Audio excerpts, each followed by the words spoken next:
Rýchly a lacný obed? Tak sleduj. Jednu väčšiu vetvičku Sherry Paradajok si oberieme a nakrájame takto na polovičky. Originál by mala ísť do toho bazálka, ja sa s ňou ale moc nekamarádim, tak volím hladkolistý petržlen. Do osolenej vody pridáme cestoviny, mám tu tieto rigatony, ktoré mi z Talianska doniesla kolegynka, pozdravujem.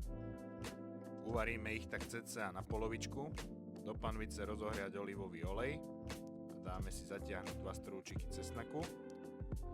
Keď začne chytať farbu, pridáme k nemu Sherry Paradajky, takisto ich necháme zatiahnuť, otočíme si ich takto tou gulatou časťou hore a keď začnú meknúť, tak ich porozpučujeme.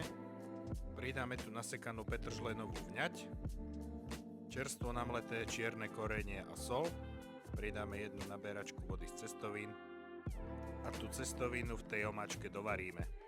Tá omáčka nám zhustne a medzi tým sa v nej dovaria aj tie cestoviny.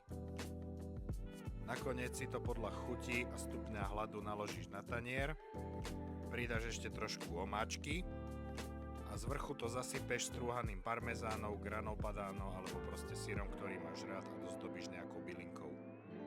Dobrú chuť a vidíme sa na budúce.